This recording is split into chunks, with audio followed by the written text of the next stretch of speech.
주님께서 여러분과 함께 마테오가 전한 거룩한 복음입니다. 그때 예수님께서 사도들에게 말씀하셨다.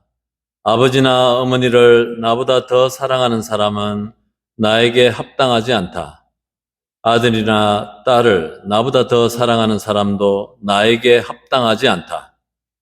또 제 십자가를 지고 나를 따르지 않는 사람도 나에게 합당하지 않다. 제 목숨을 얻으려는 사람은 목숨을 잃고 나 때문에 제 목숨을 잃는 사람은 목숨을 얻을 것이다. 너희를 받아들이는 이는 나를 받아들이는 사람이고 나를 받아들이는 이는 나를 보내신 분을 받아들이는 사람이다.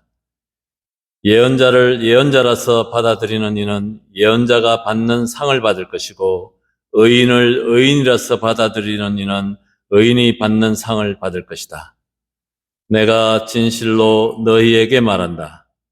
이 작은 이들 가운데 한 사람에게 그가 제자라서 시원한 물 한 잔이라도 마시게 하는 이는 자기가 받을 상을 결코 잃지 않을 것이다. 주님의 말씀입니다.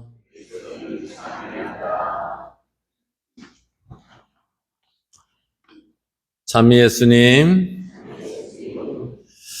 오늘 복음 누구든지 자기 아버지와 어머니 또 자녀들, 아들, 딸을 나보다 더 사랑하면은 이렇게 얘기하십니다. 그래서 나에게 합당하지 않다. 이 말은 굉장히 우리 교우들께서 오해하실 수 있는 구절이라고 생각합니다. 저는 이 부분을 그냥 이렇게 생각해요. 첫 번째, 두 번째, 이 순서의 문제가 아니고 원칙의 문제인 것이죠. 우리는 하느님을 표현할 때 이렇게 얘기합니다. 사랑의 원천이시다. 생명의 원천이시다. 사랑의 원천 안에서, 생명의 원천 안에서 내 부모들, 내 가족들, 내 아들, 딸들을 볼 수 있다면은 우리는 올바로 그리고 하느님께서 원하시는 만큼 더 사랑할 수 있는 것이죠. 근데 이 원천을 떠나서 우리가 인간적인 욕심에서, 욕망에서 가족들을 사랑하면서 우리는 많이 이렇게 애착하고 집착하고 또 파괴적인 모습들을 우리는 많이 경험하게 되는 것이죠. 그래서 하느님 안에서 부모님을 사랑하고 하느님 안에서 내 자녀들을 사랑하는 것을 우리는 배우고 또 깊혀가야 되고 그렇게 함으로써 우리는 더 많이, 더 깊이 이렇게 사랑할 수 있는 것입니다.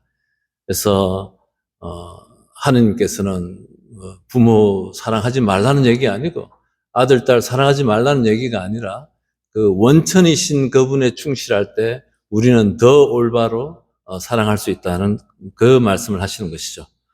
오늘 복음에서 저는 누구든지 제 십자가를 짊어지고 내 뒤를 따라오지 않는 사람은 이렇게 얘기하십니다. 나에게 합당하지 않다라고 얘기하십니다. 우리는 십자가를 어떻게 이해를 하십니까? 우리 그리스도교의 가장 대표적인 상징이죠. 십자가. 많은 분들은 이 십자가를 힘든 일, 또 고통스러운 일, 또 우리가 살아가면서 겪게 되는 그 시련들로 생각하실 수 있겠습니다. 물론 이것들이 십자가의 의미이기도 합니다. 그러면은 예수님에게는 이 십자가를 받아들이시는 것이 무슨 의미였는지 이렇게 머물러 보았습니다. 예수님께는 이 십자가가 고통스러운 일이었을까요? 아니면은 그냥 힘든 일이었을까요? 그냥 그것의 가치만 가졌을 것 같지는 않습니다. 예수님께는 이 십자가가 작아지시는 것이고 또 이 작아지시는 것을 원하시는 하느님 아버지께 순명의 자리였던 것 같아요. 작아지는 자리입니다. 하느님의 아드님께서 십자가에서 그것도 강도들과 함께 강도 중에 한 사람이 되어서 벌거벗겨져서 우리가 보고 있는 십자가는 천으로 몸의 부분을 가리고 있지만 원래 로마인들의 십자가는 벌거벗겨지는 것이죠. 거기는 수치를 주기 위한 형인 것입니다. 수치와 고통을 오랫동안 한꺼번에 죽지 않고 천천히 죽어가는 것을 사람들에게 보여줌으로써 로마에 반대하는 사람들에 대한 경고를 하기 위한 형이에요. 그래서 가장 수치스럽고 가장 고통스럽고 오랫동안 이렇게 그 다음 날이 안식일이 아니었으면은 밤새 이렇게 고통을 당하다가 돌아가시는 형이었습니다. 그래서 이 십자가는 예수님에게 십자가는 힘들고 고통스러운 일만이 아니라 그보다 훨씬 더 중요하게 느껴지는 것은 작아지시는 거예요. 하느님의 아드님이 하느님이 강도 중에 하나가 돼서 벌거벗겨져서 이렇게 죽음을 당하는 수치의 자리고 작아지심의 자리입니다. 예수님께서 중요한 본인의 공생활 중에 사건이 두 번이 이렇게 나오는데 그때 이는 내가 사랑하는 아들, 내 마음에 드는 아들, 너희는 그의 말을 들으라 하는 말씀을 듣게 됩니다. 이것이 언제 나오냐면 예수님께서 세례를 받으실 때 들으셨던 이야기고 또 예수님께서 순환을 앞두고 거룩하게 변모되실 때 들으셨던 이야기입니다. 내가 사랑하는 아들, 내 마음에 드는 아들, 너희는 우리 모두는 그의 말을 들으라 라고 얘기하시는데 즉 예수 그리스도 안에서 하느님 아버지께서 정말 마음에 드시고 너희들 그 모습을 따라야 돼 라고 이렇게 말씀하시는 것이죠. 이제 그러면서 그분 안에서 그분 삶 안에서 드러나는 그 하느님이 누구신지를 우리에게 알려주는 것이죠. 근데 놀랍게도 우리 그리스도교에서 예수님 안에서 드러나는 하느님은 연약하신 분으로 드러나시는 거예요. 십자가의 길을 가시는 작아지시고 수치를 당하시는데 묵묵히 어린 양처럼 아무 변명도 하지 않으시고 가시는 그 하느님을 예수님이 드러내시는 거예요. 그것이 하느님의 구원이시라는 것을 드러내는 것이죠. 그래서 우리는 흔히 오해하는 것이죠. 하느님께서는 힘과 권능으로 우리를 구원해 주시는 분이라고 생각하지만 복음서에서 사도들이 전해주는 우리의 신앙은 뭘 보여주시냐면 수치를 받아들이시고 작아지심을 받아들이는 순명으로 인간을 사랑으로 하느님께로 구원하신다는 그 메시지를 우리에게 알려주는 것이죠. 그것이 십자가의 의미인 것이죠. 십자가는 그냥 힘들고 고통스러운 일을 내가 꾹꾹 참아야지가 아니라 내가 작아지는 것을 받아들이는 자리고 내가 수치를 당하는 것을 예수님 안에서 평화롭게 받아들이고 그것을 예수님께 하느님께 봉헌하는 그 상징으로서의 십자가를 얘기하는 것이죠. 예수님께서는 십자가뿐만이 아니라 그분의 공생활 전체를 통해서도 계속 작아지시고 약해지시고 연약하신 모습들을 보이십니다. 그래서 제자들이 이게 뭐지? 하면서 예수님을 이해할 수 없는 분으로 그러면서 나중에 배반하고 부인하고 도망가는 그 계기가 됐던 것이죠. 바리사인들이 예수님을 없애려고 모의하는데도 그것을 갖다가 말살하지 않으시고 그런 그들의 악의를 비난하거나 공격하거나 말살하지 않으시고 내버려 두신다. 약자의 모습을 보여주고 계시는 거예요. 그리고 많은 병자들을 고치시고 나서도 당신을 남에게 알리지 말아달라고 당부하신다. 예수님께서는 인기를 모으려고 하시지 않으셨고 사람들의 인정을 구하는 분도 아니셨어요.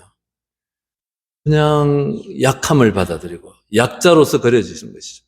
이것이 우리가 많은 교우분들께서 또 우리 많은 그리스도인들이 쉽게 받아들이지 못하는 그리스도교의 가장 중요한 핵심적인 메시지예요. 우리는 하느님을 전능하고 권능이 있고 해결사고 모든 걸 이루어 주시는 분으로 믿고 따르려고 하지만 정작 복음서 안에서 그려지는 예수 그리스도는 십자가에서 수치를 받아들이고 작아지고 강도 중에 한 사람이 되어져서 그렇게 돌아가는 정말 힘없이 죽음을 받아들이는 그분을 우리는 지금 복음서는 우리에게 알려주고 있고 우리 보고 그분을 믿고 따르라라고 초대하는 것이에요. 이것이 가장 큰 신비입니다. 바로 그런 분을 하느님 아버지께서는 부활하시게 하셨다. 부활의 능력은 바로 이 수치를 받아들이고 작아지시는 것을 갖다 받아들인 것에 있다는 얘기죠. 그래서 이사야 예언서를 인용하셔가지고 복음서는 그는 부러진 갈대를 꺾지도 않고 연기 나는 심지도 끄지 않는 온유한 인물로 약함을, 당신이 약해지심을 받아들이는 그 인물로 그려지시는 것이죠. 예, 복음서 전체가 다 그래요. 그분은 작은 사람들의 친구셨고 죄인들의 친구셨고 손가락질 받는 사람들의 벗이 되려고 하셨고 늘 이렇게 힘있고 인기 있는 것을 추구하는 것이 아니라 인기 없고 이런 것을 추구하시는 것이죠.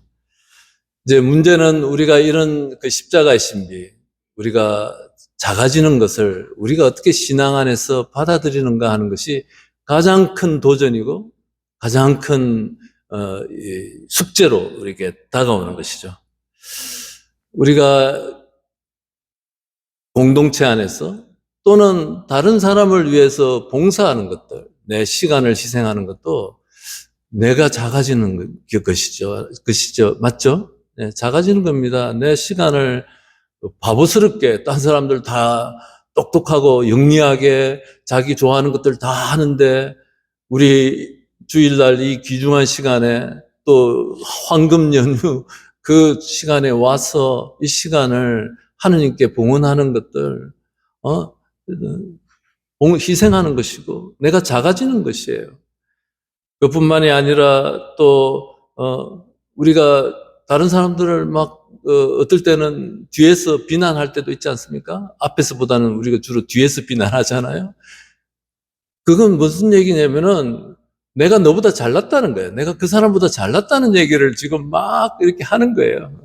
내가 옳다는 걸 얘기하는 것인데 그것을 스탑하는 것도 내가 작아지는 것을 받아들이는 거예요. 그것이 우리가 십자가를 지는 방식이라는 것이죠. 십자가를 진다는 것이 힘들고 어렵고 시련만이 있는 게 아니라 우리 일상 안에서 내가 작아지는 것을 선택하는 그 순간 다른 사람을 비난하는 것을 멈추고 다른 사람들의 좋은 말, 이쁜 말을 하고 다른 사람을 이롭게 하는 그 말들, 위로의 말들, 격려의 말들 이런 것들 하는 것들이 다 내가 작아지는 것이고 십자가를 지는 길입니다.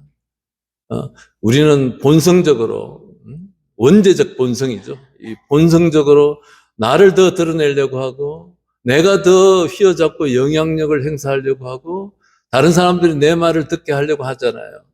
근데 예수님께서는 하느님께서는 그 반대의 길로 가는 삶을 보여주시면서 우리를 구원하시려고 하시는 것이죠. 인간 구원은, 인간 공동체의 구원은 그런 방식으로 온다는 것을 우리에게 알려주시는 것이죠.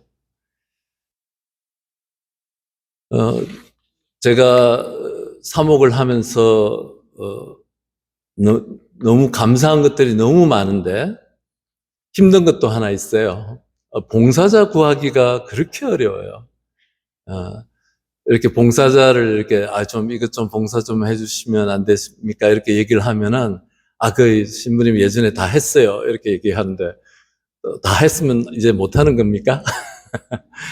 그러면 할 사람이 없잖아요. 우리 성당 공동체는 오래돼가지고 다 여기 뭐 우리 성당은 저 둘러 성당하고 달라가지고 여기 다 오래되신 분들이 70% 이상이잖아요. 근데 다 옛날에 한 자리씩 하셨잖아요.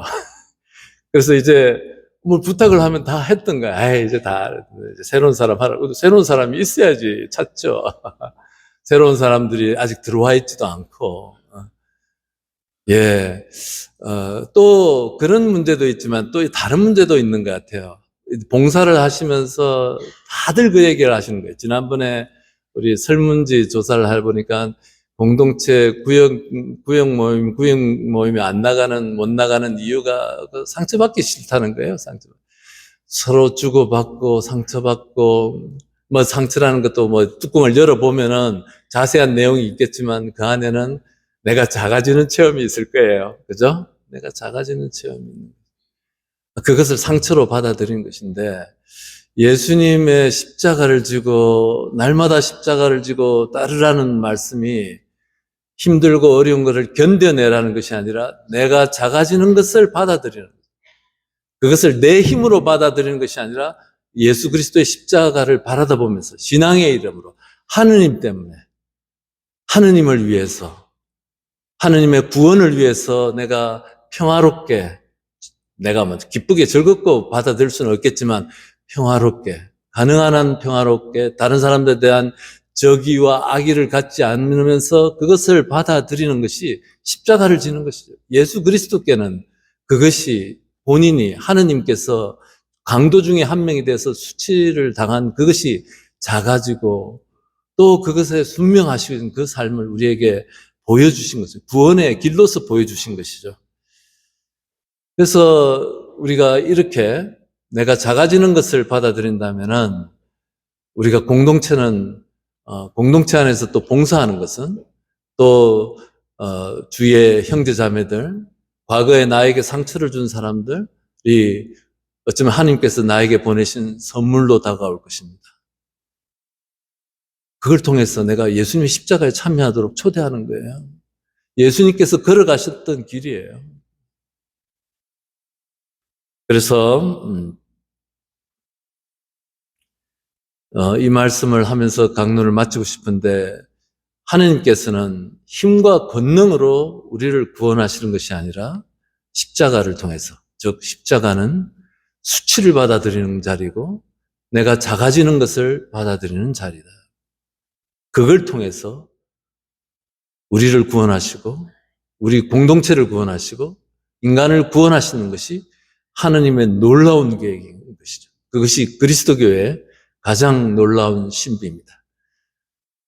미사 중에 우리를 위해서 작아지시고 그 수치를 받아들이신 예수 그리스도의 성체를 받아 모시고 우리가 그 힘으로 살아갈 수 있는 힘을 얻도록 기도하시기 바랍니다.